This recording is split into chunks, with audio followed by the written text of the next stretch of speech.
Hi everyone, thank you for coming to my talk. Hi everyone, thank you for coming to watching.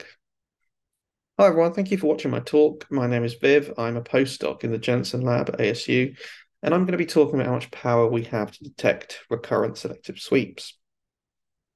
Now, the classic model of a hard selective sweep involves a beneficial mutation arising in a population, here denoted in red, and sweeping through the population to fixation, taking any neutral genetic variation that is in linkage with it to fixation too.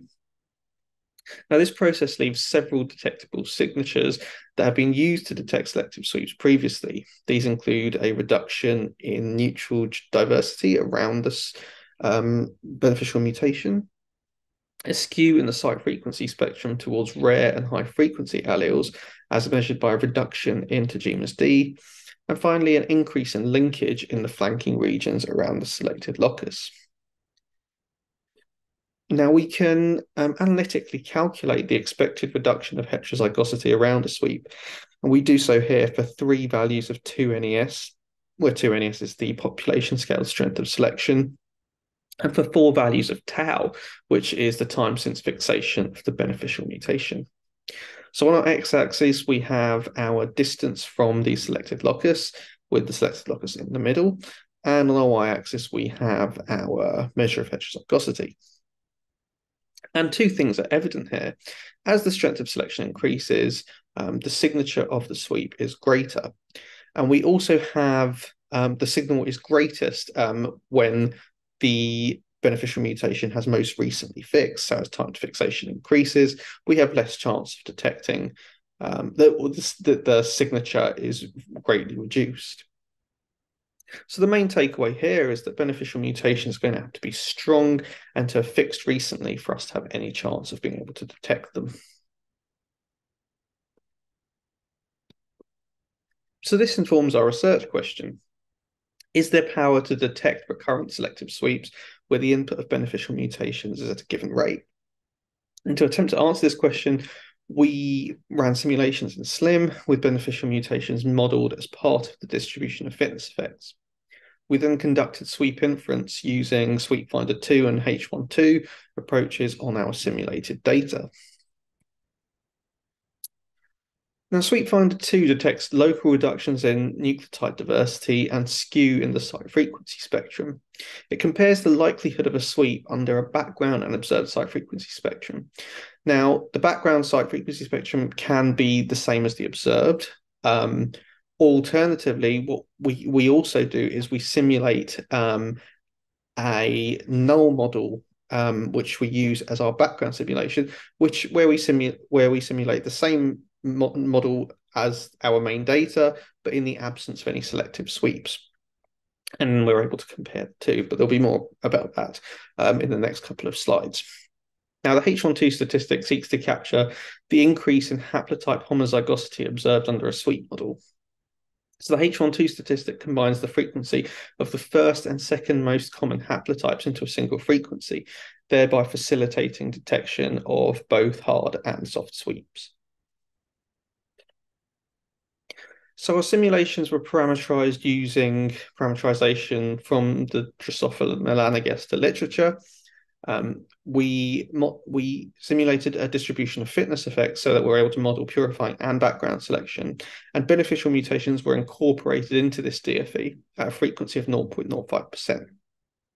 Now, we don't have a good feel for what the frequency of beneficial mutations should be, but we know in Drosophila that the non-coding divergence is greater than coding divergence. So we simulated at various frequencies of beneficial mutations, as you can see from this table here. And at our highest population scale strength of selection of 10,000, it's only at a frequency as low as 0.05% that we see that non-coding divergence is greater than coding. And so that's what we set it as. So we have our three different selection regimes, two NES values of 100, 1,000 and 10,000. And our null model simulations, which I mentioned earlier in reference to the background site frequency spectrum, simulate the same model, but in the absence of any positive selection. Finally, as we know that the closer we are to the time of fixation of beneficial mutation, the greater power we have to detect them. We only beneficial fixations with 0.5 n generations of sampling were considered for sweep inference. So I'm going to show some results here for an example simulation replicate of our simplest simulation scenario where we have an equilibrium population with fixed mutation and recombination rates. We have our results here for sweep finder and for H12 under our three different selection regimes. On our x-axis, we have the position along our simulated region, and on the y-axis, we have our inference value, CLR, composite likelihood ratio, when it comes to sweep finder, and of course H12. So inference is performed at every SNP, and the inference values are the blue data points. The red data points are the position of beneficial mutations that are fixed within 0.5 n generations of sampling. Finally, the dashed line is our threshold value for sweep detection. Now, this threshold value is the highest value, either CLR or H12, across 200 null model simulations. Excuse me. So this is the highest value we would expect in the absence of any positive selection. And by setting this threshold, we should reduce the number of false positives we see. So two things are evident here. Firstly, as the strength of selection increases, more beneficial mutations are fixing within 0.5 n generations. At 2NS of 100 in this example replicate, we only have one fixation within 0.5 n generations of sampling. The other thing we can see from these results is that we appear to be having greater power with increased strength of selection as well. But we're able to actually quantify how much power we have using ROC plots. So we produce ROC plots which plot the false positive rate and the true positive rate for our two methods. And just for those who are not familiar with ROC plots, ideally what we'd like to see is values that follow this sort of trajectory, which suggests we have a lot of power. Something that's more diagonal suggests that it's basically 50-50 whether we're actually getting a false positive or a true positive. So we we calculated ROC plots across our 200 simulation replicates using 10 kilobase windows. Now, our first two panels here are for comparing null background and empirical backgrounds results with Sweep Finder 2.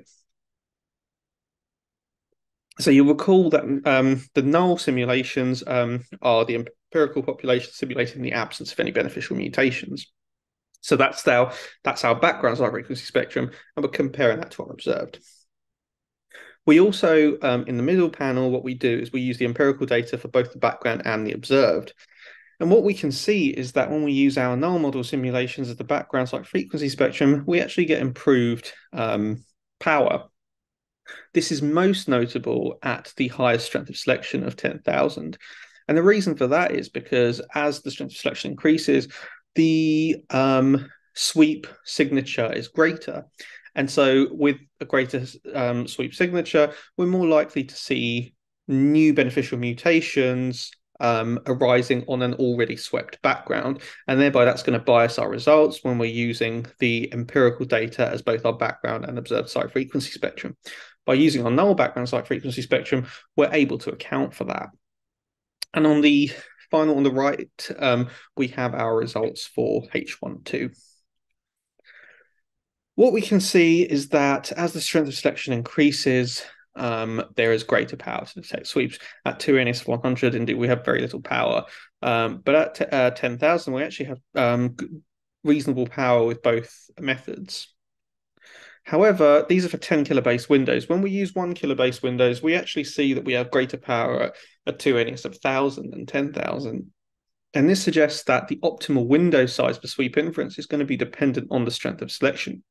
Now, that's not something we know a priori. In fact, that's one of the things we're actually trying to infer.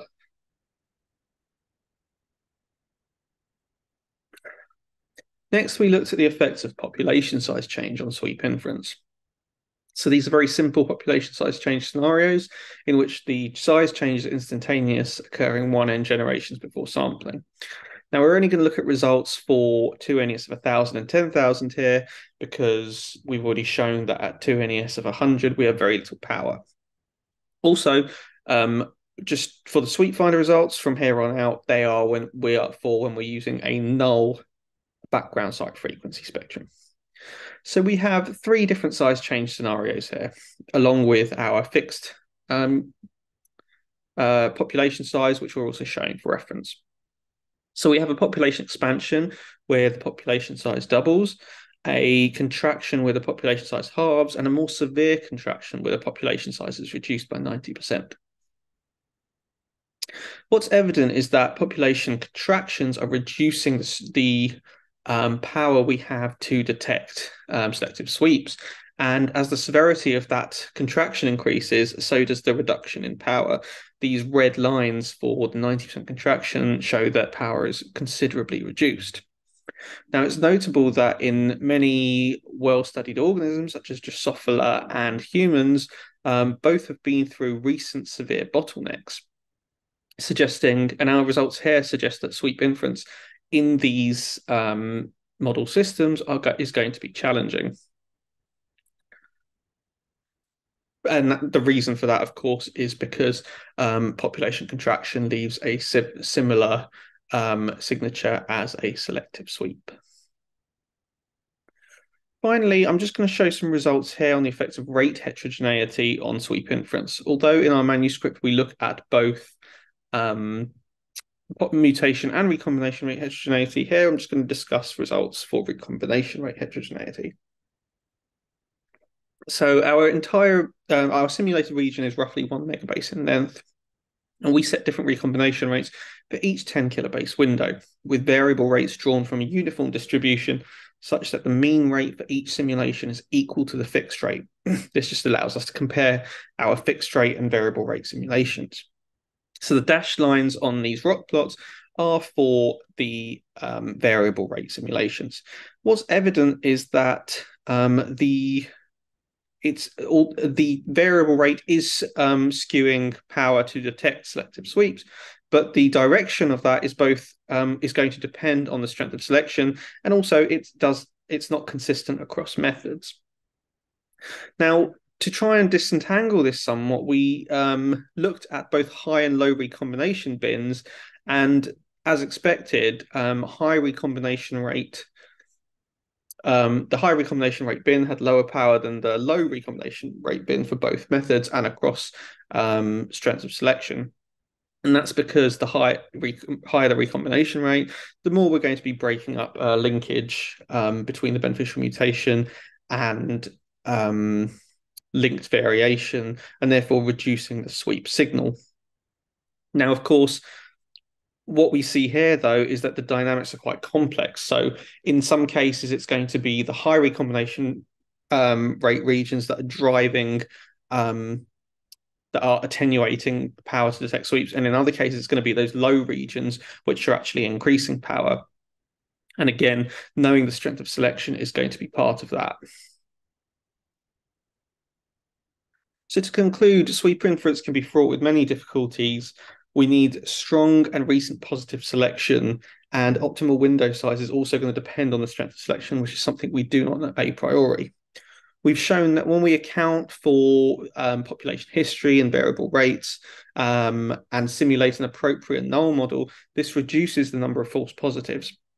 However, these forces, as well as purifying background selection, mean that sweep inference is going to be challenging, even with the use of this null model. So I'd just like to thank my PI, Jeff Jensen, our collaborator, Parul Johri, and our paper is currently in review with Evolution, and it's available on bioRxiv. Thank you for coming to my talk.